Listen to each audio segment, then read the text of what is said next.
ug dinhi ning atong tulumanon. Inyong masayran ang kamaturan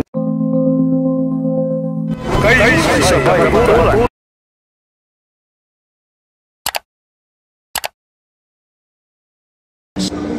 Mga kapatid, magandang araw po. Kumusta na po kayo?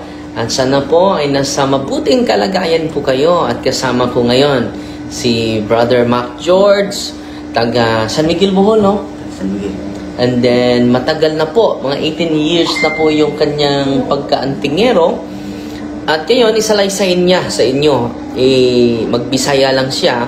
And then, from time to time, i-translate natin, Brother Mac George, para maintindihan naman ang kanyang mga karanasan at yung mga realization niya sa anong una ay nagsagawalan tayo ng diagnostic prayer. Pero ngayon ay soul exorcism talaga ang binibigay natin sa iyo, Brad Mac George. Magandang araw po mga kapuntos, at sa araw na ito po meron po akong tampok na video para sa inyo at sana ay magustuhan ninyo. Kaya sa mga bago pa po sa aming channel, please po don't forget to hit the subscribe button at ang notification bell para maging notified kayo sa bawat video na ilalabas ko sa channel na ito. At bilang kahilingan po ng punto por punto team at naway maintindihan po ninyo, sana po wag nyo pong i-skip yung mga ads sa aming mga video. Sa maliit na bagay na po na yan, malaking tulong po yan sa ating programa at sa ating ministry. Sana po maunawaan po ninyo. Maraming salamat po, kaya wag na po natin patagalin. Simulan na po natin.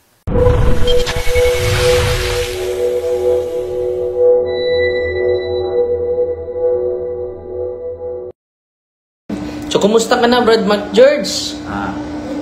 May buntag sa tanan, labi na sa parehapon na ko nga mudawat jud og mga unsang klase sa mga Latin nga gitawag og orasyon.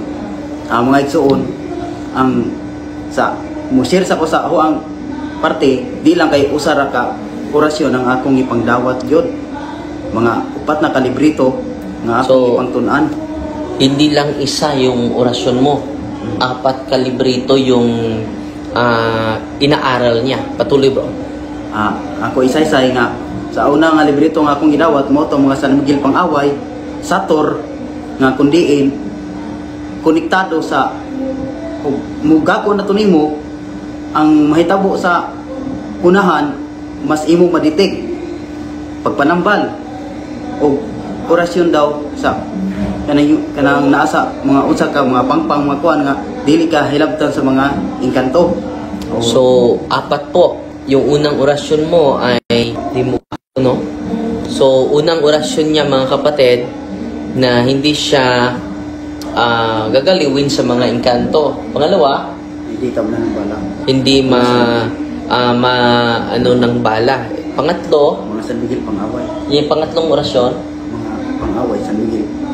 pangalawa yon. Pangatlo, Kuan. malalaman mo yung Mga vision nga mabati nimo ang mahitabo sa unahan. open yung psychic niya, malalaman niya yung clairvoyance, na malalaman niya yung mangyayari sa hinarap. Pang-apat, Yun ang panggagamot ng mga sakit. paggagamot ng mga masakit. Yan po yung apat na orasyon na na-master mo talaga. Tama. Na-master ko yung iba hindi ko na ma-master kasi madami yan sa librito eh. Kanya, yung tahas na yun, ang giasay na tahas para mas mugako ng orasyon, tatahasin mo talaga sa minteryo, 13 ka Birnes, pagkatapos 13 ka Birnes naman sa simbahan. Ito ang goal yan. At ang iba, gipangsuod nila sa langob. Depende yun kung saan ka compatible. Kung walang langob sa inyo dito ka sa simbahan at pag mayroon, sa langob ka mag-ritual. Ito yung mas pinakamalakas na bisa sa mga orasyon. Ito yung natatak sa librito ag ilang gipang sulti sa mga tambalan. Mo dyan akong kung sa una kay tuod nga mutuo ko kay ang ilang sulti lagi nga ang mga orasyon dili na gikan sa yawa kay gikan diyan sa Dios, kay ang yawa mismo hinimo man kuno sa Ginoo. Usa ra man ang diin gikan ang yawa diin gikan gahom. Diin siya gikan hinimo man sa Ginoo. Mo na nga moingon sila ang yawa way gahom. Mo na nga ang tanang mga orasyon nga naay gahom gikan gyapon sa Ginoo. Pero so sabi niya, mga kapatid, na-convince ka sa mga albularyo. Yun Dahil ang testamento nila.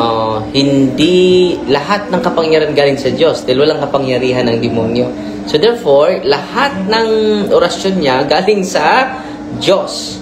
So ngayon, brother, dahil nasalaysay mo yan sa unang live natin, di ba? So ngayon, nagsagawa tayo ng solemn exorcism sa'yo. So anong naramdaman mo while I'm praying the prayer of solemn exorcism?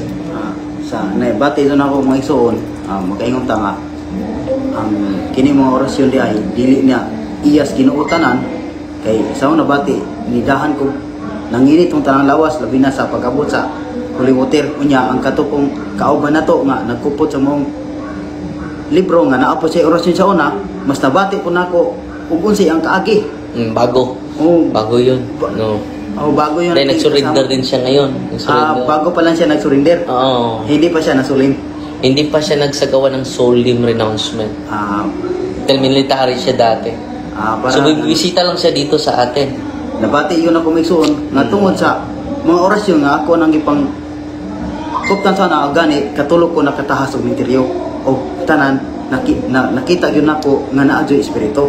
Kaya nga naman, una nung tahas nakita nako ang bukog nga nagkamang-kamang. Ikaduha, mo itong mga kanang tuway-tuway.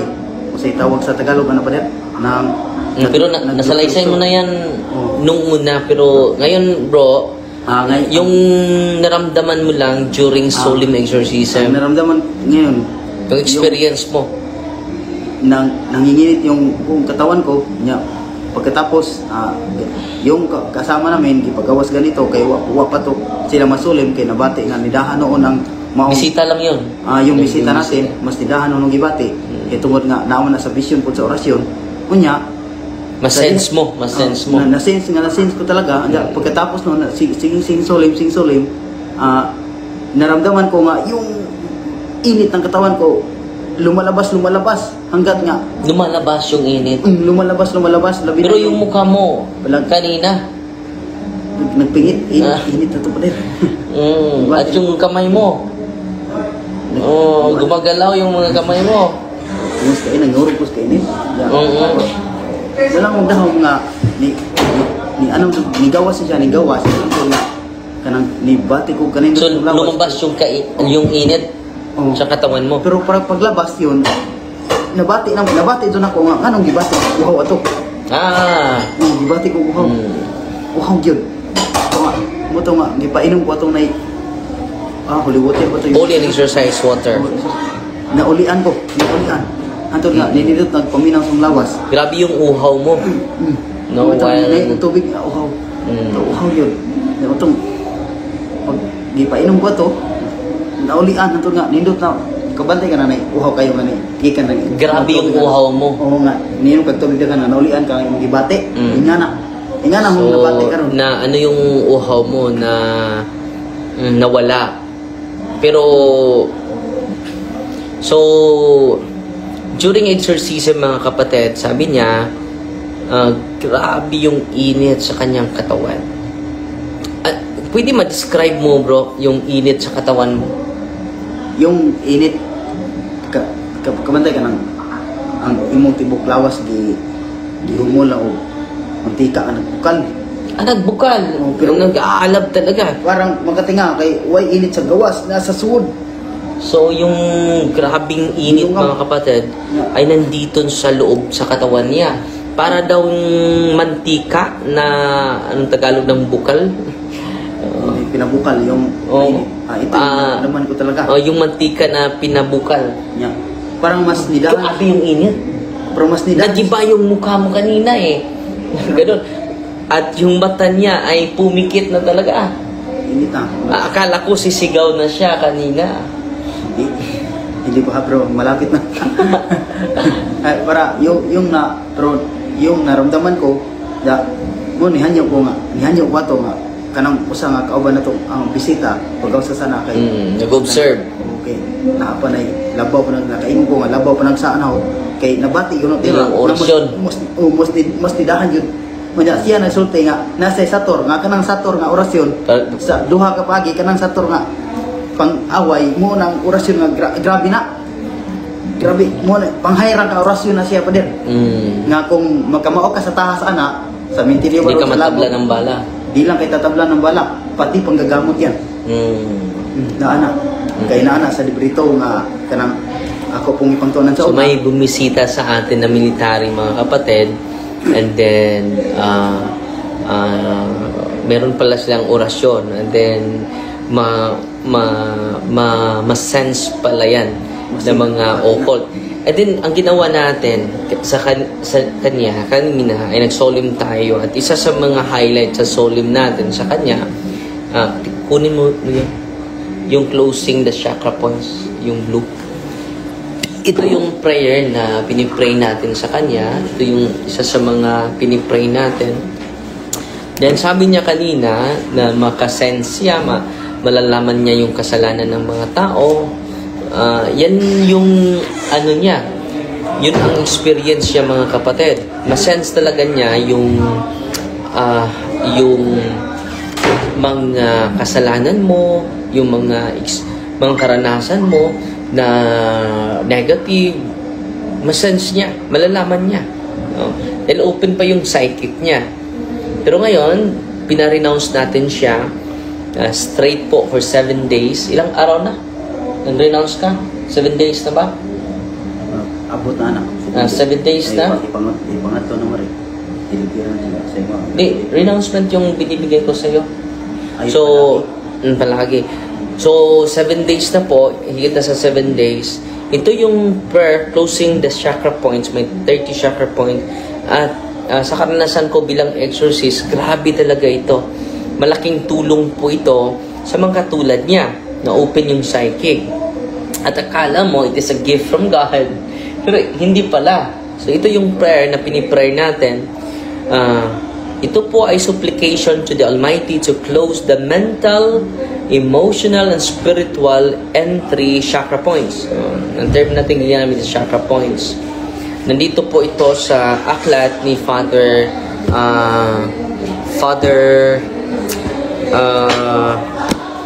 Winston Kabading. Ito yung pinipray ko kanina sa'yo na dubli yung reaction mo. No? And then, dahil open pa yung psychic mo pero sabi mo ngayon ay dandahan na wala. Pero nandyan pa yan. So, ngayon, ginawa natin yung solim closing the chakras, chakra points mo. Pero pwede, mutara sa akin. Hindi ka na magyabot yung psychic na nagsubay ba na. Hindi pa tayo nag-pray sa closing the chakra. Ngayon lang tayo. Dahil hindi pa natin na-close. Hindi pa na-close. Bantay o sa kinabuhi niya. Pero na-feel mo. Yung mga occult spirits niya. Na-feel ko lang, mas nidahan ang kasakit ng gibati. Ang doble. Triple. Dito mo na, kuha na ni, kanang di lang kay, kanang, kung sa mga saan niya, naapoy mga orasyon mo, yung mga kuhanan, kay, nibati mo yun ko, bro. Di siya naman sa mission ito, ang ganihan nga, na siya ay sator. Mo dito nga, nakuhan pa na. Pero, dahil military siya So, yun mga kapatid, at ginagawa natin yung closing the 30 chakra points niya. At grabe yung kanyang suffering. Grabe yung kanyang struggle mo kanina, di ba? Hindi pa ako nagsimula, iguman na siya. Nagiba ng iyong mukha mo. Pero yung naramdaman ko, yung tapos, parang bakit yung, gumaan na ngayon. Gumaan nga. Libati ko kukuhaw bitaw. Libati ko kukuhaw. Unsa ka to nga. Dahil nawala niya yung espiritu na nagbigay sa iyo ng kapangyarihan. No? Pero ngayon, patuloy pa tayong mag-series dahil bibigyan pa natin si brother ng solim. Patuloy pa tayong mag-solim prayer sa kanya. Hindi siya katulad ng iba na nawala. Pero grabe yung reaksyon. After sa deliverance, maraming exorcism, maraming paso sa loob ng kanyang sa loob ng kanyang katawan. So ito yung para magbigyan natin background yung mga kapatid natin. Ito yung prayer, isa sa mga prayer na pinipray natin.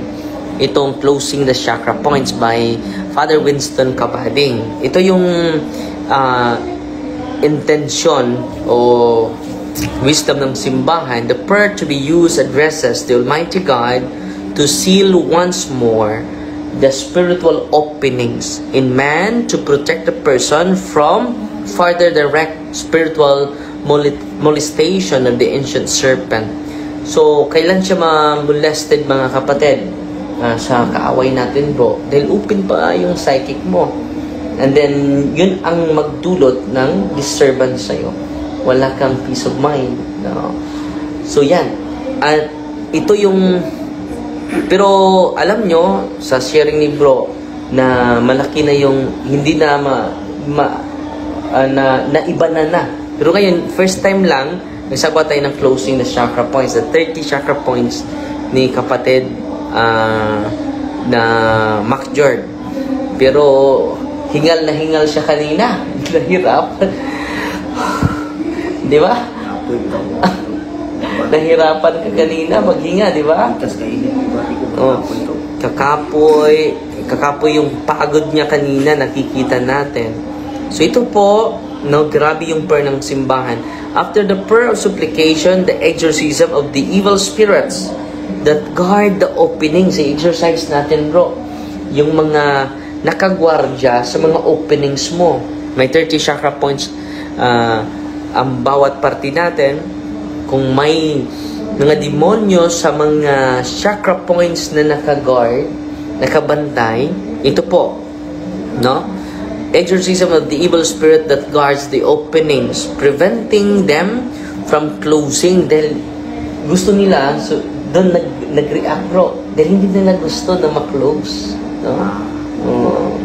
So 30 chakra points, yung ulo niya, yung mga senses niya, mga joint niya, lalagyan ng holy and exorcised oil, and then meron yang oil of catechumurums, holy chrism oil. So i-mix natin. Meron ding oil for the sick. I-mix natin yan at i-cross sa mga chakra points ng mga pasyente.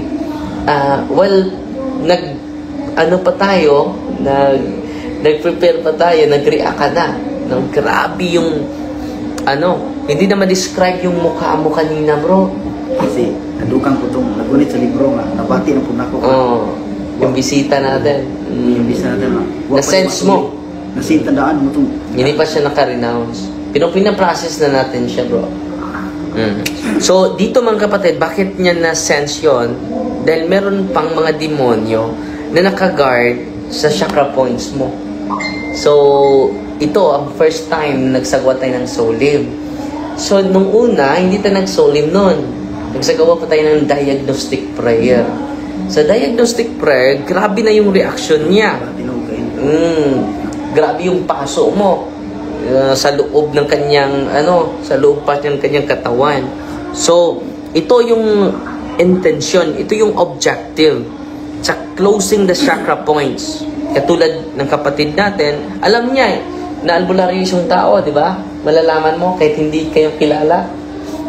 Kahit may kinaya siya nga bangis dito, mabati doon ako na. Pero yung mga albularyo, kahit hindi kayo kilala, mas sense mo na ito siya. Hindi malikayan, masin sa pader. Ikatong sa una nga, wako ko surrender. Bisan, may padong pala na albularyo ito. Ang mabati ni mga sign, na tinaw na espiritu yung mga orasyon, mabagting, nagkatulong, mabati kag bagting. Ito, ay na, di, albularyo, nung bisita na.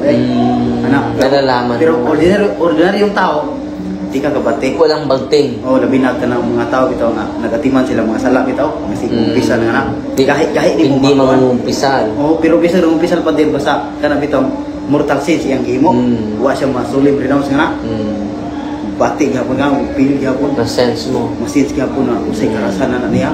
Labi na kanang gingon na to nga bisan ginagmay nga sala wa niya likay bitaw.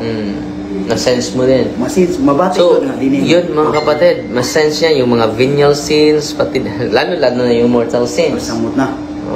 So, yan mga kapatid, yan po ang open yung psychic abilities niya. So, yung prayer, bago natin pimi-pray sa kanya, grabe na yung reaction niya. Nawala na siya. Parang hindi na siya mapakali. Conscious naman siya, pero hindi siya makapakali. So, di na pa nga, kanang kuan mo, kanang mag-exercise na yung mga taong ay kumpisal di doon kadulod. Yes. Okay na tinuong mo sa una. Kung kabantay ito ni Zanay nga. totoo ingon na. Pero nakakumpisal na siya. Yung occult niya ay hindi pa na renounce. Nakakumpisal na siya. So, yung occult lang, hindi na solemn renounce. Yun lang ang kulang sa kanya. Wa mo koy kumutuan ang gisul isang kauban na wa kay kumpisal na kay ukol. Ang muso tugan ang yawa nga makasata nga wa kay kumutuan na karon ako nakatuo. Wa ko ka kuan ba karon ako nakakuan nga mismo ako ba dud makatunog. Da. Tang naingon na to nga. Usa bati mo dud da. Pero ang gika lipay na ron nga ang kainit sa lawas ug katong nibati ko nawala na nigawas yun na kanang nibati ko tumong uhaw kay painom ba tong ban naulian nindot ang paminaw may lang sunod. So ano yung advice mo bro sa mga katulad mo na nakatulong ng mga tao, nakapagaling din, and then meron ding orasyon na minamana at tinuturo sa mga kasama natin? Ako at ang advice nila na mo padeliveran sila, mo pasulin, mo duol sa mga pare kay tinuod sikat sila, makuan sila kay nakatabang. Pero kung sige ka na sa demonyo na ang imong kalag mo iluoy ana kay lagmit na madala ay gili kamatay na to. May pirno mo tana ila kay di man na yes Ginoo. Mo na akong panawagan siguro bro, na hindi din hindi pa nila alam no. Kung alam nila, nagpapatuloy sila, mananagot sila sa Panginoon. Pero tayo ay nagdasal na ma-enlighten sila bro. At yung mensahe niya mga kapatid, dapat mag-surrender and then magsagawa ng magpa-process dito sa tinatranslate natin yung kanyang sinasabi, magpa-process dito sa office. Wala namang bayad dito bro. No? Yung processing natin, libre naman. And then yan lang yung matutulong natin. Dahil si Bro MacJord ay nagsasuffer talaga during renouncement, during diagnostic prayer, and during solemn exorcism, bro. Grabe yung suffering mo. Ay, huwag ko magdahong ito pa din. May tabo to. Hindi mo akalain na mangyari yun. Hindi ko akalain na mangyari to. Ay, lahat, sabi na lahat, galing sa Panginoon. Pero ano nangyari na to? Daghang kong ipang-adapt na orasyon na unsa na ni. Mga kaitsunan nga, kamo nga, naamoy mga orasyon na ron nga, mas may baw ninyo, aron nga, kamo mismo makabati, makibaw, mas mayo pa mo padiliberans ta, isurrender na to na, aron nga, kamo na mismo makahukom sa gulingon sa atong ipangkuptan, buod sa na, o di na, gikan, kaya aron sa ingon nga, mas safety ang atong lawas o atong kalag, kay, dili mo uminaw ani, o indo ni palabyon, wa na rabay replay ni atolis kaduhang kinabuhi o wa ta kay bawog asad ni paingnan mo na nga samtang nga buhi pa ta nga katong mga tao nga hilig jud sa mga orasyon nga mutuog yon mas madri ato nang itoke pinagi sa pagsulim duol sa mga pare pag deliverance aron sa ingon nga kita mismo na makaibaw ta nga og diin ang gikan og angayan ba na nga atong itunhay og dili. Mura po ito ang ikapaabot nyo tanan. Okay. So gusto ni brother, ngayon lang yan na pagkanto, nagrabe talaga, no? Na-realize na hindi talaga, noong una, hindi pa siya convinced sa mga katikisan. Pero ngayon, nagsagawa tayo ng diagnostic prayer, ilang porsyento na na-convince ka, hindi sa Diyos yun. Buok na yun pa rin. Tibo, from 100% na Diyos na-convince. So nung una, ilang porsyento yun, nakinig ka sa mga talk. Hindi pa kayo convinced 100%, no? Pero may pagtuod ako. Tungod na ito sa pagtuod. Mara dyan na pa rin. Nga nito kay pagtuod. Manang nagkupot og daghang orasyon kay nagtuo mo ko nga di ka nas Ginoo tanang gahom. Tungod sa pagtuo. Pero kay ba nga na po yung mga kanang katikisim sa ingani nga bahin sa sulim. Tungod nga na ko'y pagtuo, lisuway ko. Wa ako ingon nga kanang wa ano ba siya nga ikaawa ko sa kadaghanan. Bala sila ko sa iyo basta ako na ko'y pagtuo. Mura dyan ni Hoa. Una nga, di ko magduduha basta na ko'y pagtuo. Pero kung ko'y pagtuo ng butang nga, di po ko mukha na. Pero kung nga kaugray kayo, muto nga, na ko'y pagtuo nga. Kini, ikaayo ni na ho. Ako ni buhaton. Bahala kung sa ikasod isuban. Ay, wak mo ta mag, kuha na daghang makakita niya, bus ka na, wak kung pakialam na nila. Ang importante nga, ako mismo makadiscover makibaw, o diindi ka nagawa ang tanang mga kalidad, o Ano eh. Okay, mga kapatid. So, i-summarize na natin yung sinasabi ni Brother, Brother MacJord na hindi na siya mahiya kahit ano pa yung sabihin ng mga tao. Ang importante na na-renounce na niya at 100% na siya convinced. Nung una bro, na narinig mo na hindi galing sa Panginoon, anong nangyari sa'yo? Tungod nga, na ko'y pagtuwa to, murag natando ko ba kay... Nagalit ka ba? Hindi. First time. Ako yung nagalit ka na, nadismaya ko kay munang ampo ko dyan. Sino yung unang napakinggan mo? Yung pa, Sherwin. Brother Sherwin, doon sa CFD. Sa FD. Dahil nakikinig siya doon eh. Nakikinig ito nga. So nadismaya ka? Nadismaya ko nga. Imposible niyo. Pero hindi ka pa convinced. 60% lang. Hindi pa masyado. Kanya mo to nga. Katong na huwang medalyon nga. Itong triangle. Triangle nga. Na dito ang mata nga. Ang tawag na mata sa Santissima Trinidad nga mubati sa tanan kung sa'yo nasa tao. Akong ipakita sa imong minister. Nga itong bae o laki. Sus karon pagpakita nga na kanang limbaw kung nagulhibo. Dito ako niya kanang serbisyo tus Ginoo. Motong ako na lang surrender anto. So sinurrender mo. Iya gali kong iba. Yung anting-anting mo. Anting may tawag yan. Yes. Tama. Antingero ka eh. ang tawag sa kanila yung medalyon nga makababuti din sa atin nga makaiwas ka sa lahat ng anong ugali ng tao. Yun. So, kaya ma-sense mo. Ma-sense mo ito nga. Mapili ko kung sino kong tao nga lapitan ko hindi. Lapitan mo hindi. Okay. Mabati man ako nga mo niyang marinig mo kasi kasing-kasing na eh. Pati na mga kinabuhi sa itong kaabang si FD. Kung anang ipagkumpisan dito dito mo sila nga tinuuna bro nga ingana ko sa unang wala mo kumpisan.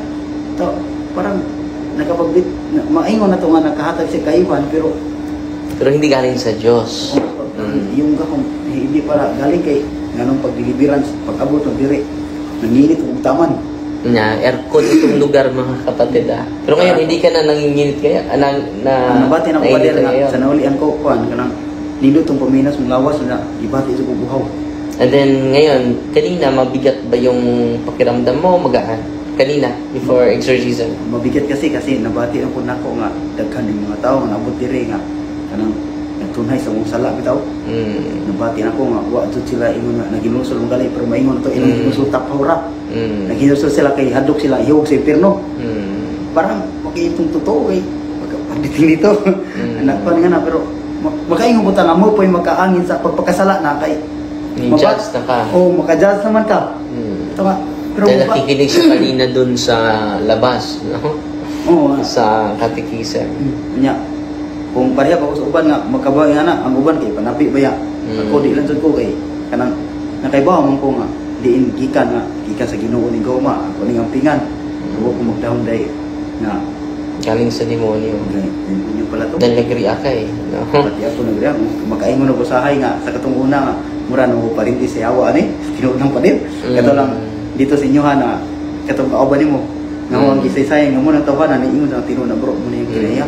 Ito nga nung makaibaw, masins man nimo bro, nga unsay kinaya usa anak. So pagkita sa among medalyon kay ningon sa iyaw na si yawa bro, nahog mo parinti sa yawa bro, wala po ko masuko kay nito mo ko nga kini ko aning masurinder ko aning kuntanan ihan ako makaprobe ani karon nakaprobe jud ko nga ang nag-guide ato nagikan sa yawa dito. So sinurinder mo na lahat. Baka meron ka pang natira diyan. Wala na pa din yung fully octave nga pinakita ko sa iyo nga hindi mo nabigay sa iyo na to. So lahat na sinurinder mo.